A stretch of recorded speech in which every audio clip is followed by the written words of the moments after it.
आज हम अपना chapter the universe and the solar system को स्टार्ट करते हैं। ये लेक्चर नंबर 13 है। उसके आउटलाइंस हैं द यूनिवर्स। हम सबसे पहले पढ़ेंगे यूनिवर्स के बारे में, सोलर सिस्टम के बारे में, मेजरिंग डिस्टेंस इन स्पेस, कि हम स्पेस में डिस्टेंस को किस तरह से मेजर करते हैं। फर्स्ट हमारा है यूनिवर्स कि यूनिवर्स क्या होती है। A universe is unlimited space containing dust, gas, rocks, empty space, planets and stars. जो यूनिवर्स है उसमें डस्ट भी होती है, गैस है, रॉक्स हैं, एम्प्टी स्पेस, प्लैनेट्स और स्टार, इन सब का मजमुआ है यूनिवर्स। नेक्स्ट है there are many theories like. अब यूनिवर्स के बारे में बहुत सारी थ्योरीज भी हैं। जितने भी साइंटिस्ट हैं वो उनका हर एक की एक अलग अलग थ्योरी है कि यूनिवर्स थी वो किस तरह से बनी थी और कब बनी, कैसे बनी। ये सब के बारे में हर साइंटिस्ट की अपनी अलग से एक थ्योरीज हैं। और कुछ थ्योरीज उनमें से ये भी हैं। फर्स्ट थ्योरी ये है how it came into being. Universe जो थी वो किस तरह से उसका इर्तिका हुआ था, किस तरह से यूनिवर्स का आगाज़ हुआ था। और सेकंड थ्योरी ये है व्हेन इट वाज क्रिएटेड, कि ये कब क्रिएट की गई थी यूनिवर्स को। ये दो थ्योरीज हैं जो वो यूनिवर्स के बारे में कि यूनिवर्स किस तरह से उसकी यूनिवर्स की किस तरह से क्रिएशन हुई थी या किस तरह से यूनिवर्स की तख्लीक हुई थी।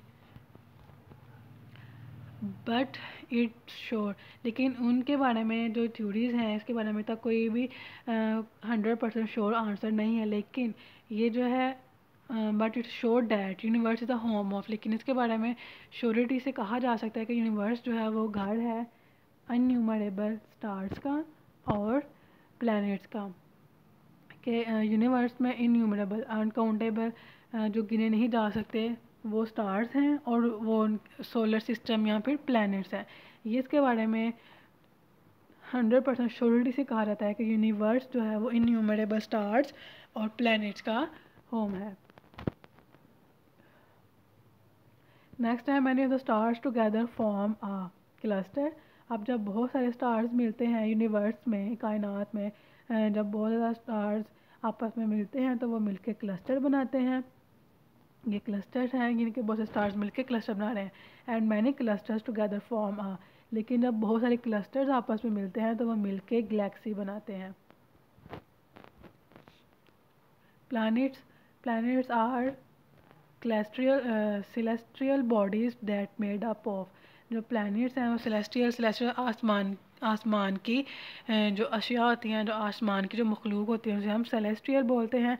तो प्लैनेट्स हैं वो सेलेस्ट्रियल बॉडीज़ हैं जो कि बनी हुई होती हैं गैस, रॉक्स और आइस से। तो सेलेस्ट्रियल बॉडीज़ जो हैं वो प्लैनेट जो सेलेस्ट्रियल बॉडीज़ हैं आसमान की अशिया हैं जो कि गैस, रॉक्स और आइस से मिलके बनती हैं। नेक्स्ट आ जाता है अदर सेलेस्टियल बॉडीज़ इंक्लूड। अब आसमान पे सिर्फ प्लैनेट्स ही तो नहीं है, लेकिन आसमान में और भी प्लैनेट्स के अलावा भी बहुत सारी आसमानी अशियाँ हैं आसमान की मखलूक़ें हैं। तो वो जो सेलेस्टियल बॉडीज़ हैं उनमें कौन कौन सी हैं। सबसे पहले आता है ड्वार्फ प्लैनेट्स। तो वो प्लैनेट्स जो बहुत ही छोटे हैं, ड्वार्फ का मतलब होता है बोना होना। जो बोने प्लैनेट्स हैं एक तो वो सेलेस्टियल बॉडीज़ में आ जाती हैं। नेक्स्ट आ जाता है कॉमेट। कॉमेट मतलब कि दुमदार सितारा। दुमदार सितारा का मतलब कि ये एक ऐसा सितारा है जिसके पीछे जब एक गैस की फॉर्म में कुछ लाइट होती है जिसे हम कॉमेट बोलते हैं। नेक्स्ट आता है हमारा मेट्रॉइड। मेट्रॉइड एक हमारी खला में एक रॉक से होती है, एक चट्टान से होती है जिसे हम मेट्रॉइड बोलते हैं। एक तो जो हमारी सेलेस्टियल बॉडीज़ हैं उनमें हमारे डॉफ प्लैनेट्स भी आते हैं, कॉमेट्स भी आते हैं और मेट्रॉइड्स भी आ जाते हैं। नेक्स्ट ये है यूनिवर्स। यूनिवर्स मतलब कि इसमें बहुत सारे स्टार्स भी हैं, ट्विंकल ट्विंकल स्टार वाले, और इसमें ये जो प्लैनेट्स हैं वो भी हैं। इसके अलावा इसमें रॉक्स भी हैं, गैस भी है, डस्ट भी है। तो ये सारी चीज़ें मिलकर क्या बनाती हैं, हमारी यूनिवर्स बनाती हैं। नेक्स्ट हम डिस्कस करते हैं अबाउट सोलर सिस्टम। तो सोलर सिस्टम जो है उसमें आ जाता है सबसे पहले sun. The sun is also a star around which our earth. Sun एक ऐसा स्टार है जिसके अराउंड हमारी जो अर्थ है, ज़मीन है, वो रिवॉल्व करती है। यानी कि हमारी जो ज़मीन है वो सूरज एक ऐसा सितारा है जिसके गिर्द हमारी ज़मीन रिवॉल्व करती है, गर्दिश करती है। इसके अलावा ज़मीन के अलावा भी अदर 7 जो प्लैनेट्स हैं वो भी हैं। अदर 7 प्लैनेट्स भी हैं जो सूरज के गिर्द मदार में गर्दिश करते हैं।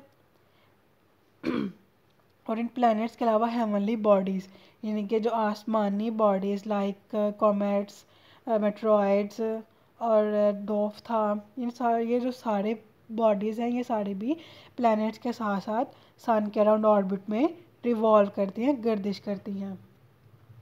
टुगेदर सन एंड प्लैनेट्स, इनके सन और प्लैनेट्स जो 7 प्लैनेट्स हैं, ये 7 प्लैनेट्स मिल के तो फिर क्या बनाते हैं, फॉर्म अ सोलर सिस्टम। सन और प्लैनेट्स मिलके सोलर सिस्टम बनाते हैं। ये हमारा सोलर सिस्टम है।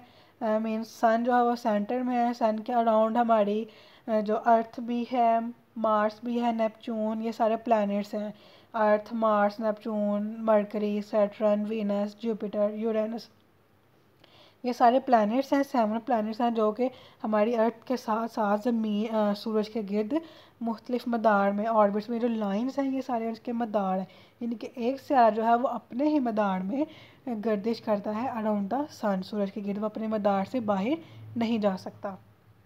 नेक्स्ट है मेजरिंग डिस्टेंस इन स्पेस, कि हम स्पेस में डिस्टेंस को किस तरह से मेजर करते हैं ज़मीन पे।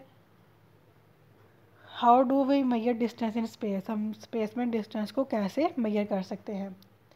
क्या हम जो अर्थ स्पेस है उसमें हम माइल्स के थ्रू डिस्टेंस उसको मेजर कर सकते हैं? नो, हम स्पेस में जब डिस्टेंस मेजर करते तो हम माइल्स के थ्रू मेजर नहीं करते।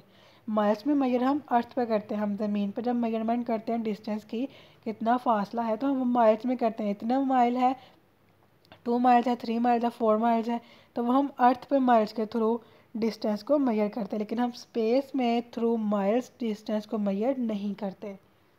वो यूज़ अ सेपरेट यूनिट, हम एक ऐसा सेपरेट यूनिट यूज़ करते हैं स्पेस में मेजर करने के लिए जो कि है लाइट ईयर। हम एक ऐसा सेपरेट मेजर लाइट ईयर को यूज़ करते हैं।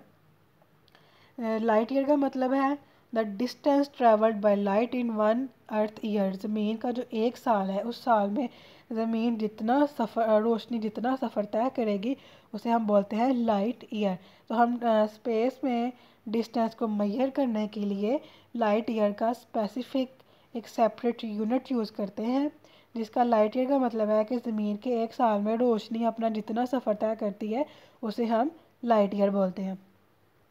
नेक्स्ट न्यू टर्म्स हैं। First new term is expense. Expense एक ऐसा area, a wide and open area, एक बहुत ही वसी और खुला इलाका।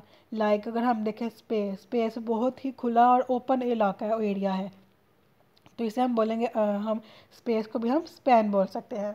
नेक्स्ट है इन्यूमरेबल, कि जिसे हम काउंट नहीं कर सकते, too many to be counted, बहुत सारी ऐसी अशिया जिनको हम काउंट करें, यानी कि हम इनको काउंट करना बहुत ही मुश्किल होता है। जैसे हम स्टार्स को मेजर नहीं कर सकते हैं, तो इस तरह स्टार्स क्या हुए, इन्यूमरेबल। नेक्स्ट है सेलेस्ट्रियल, ऑफ और रिलेटिंग टू द स्काई, यानी कि आसमान से मुतल्लिका जितनी भी अशिया होंगी उनको हम बोलेंगे सेलेस्टियल। अब सेलेस्टियल बॉडीज़ में क्या कहता है, सन आ रहता है, प्लैनेट्स आ रहते हैं, 2 प्लैनेट्स आ रहते हैं, और कॉमेट्स आते हैं, मेट्रॉइड आते हैं, ये सारी आसमान से मुतल्लिका है, आसमान से रिलेटेड है, तो जिसको हम सेलेस्टियल बोलते हैं।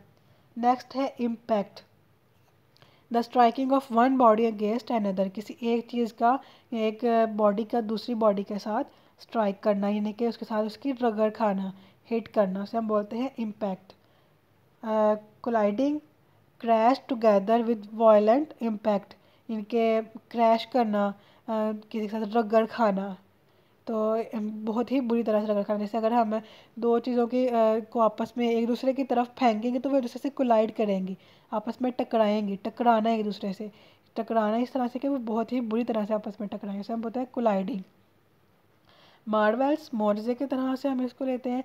Things that cast a feeling of wonder, कि ऐसी अशिया जिनको देखने के बाद हम बहुत ही हैरान हो जाते हैं। जैसे हम अगर कोई मुआवजा हो जाए तो हम जैसे हम कोई चीज़ एक्सपेक्ट नहीं कर रहे हैं तो वो अनएक्सपेक्टेड चीज़ हो जाए तो हम इसे बोलते हैं कि ये मुआवजा हो गया। तो इसी तरह से कुछ ऐसी अशिया जिनके बारे में हम सोच के या फील करके हमें बहुत ही हैरानी होती है, तो उसे हम बोलते हैं कि ये मार्वल्स है। नेक्स्ट है कंसनट्रेटेड, के यकजा होना, gathered together in one place, के बहुत सारी अशिया को एक ही जगह पे इकट्ठा होने से हम बहुत कंसंट्रेटेड बोलते हैं। डायरी आपकी है, आपने न्यू टर्म्स को लिखना भी है और याद भी करना है। Thank you students, good luck.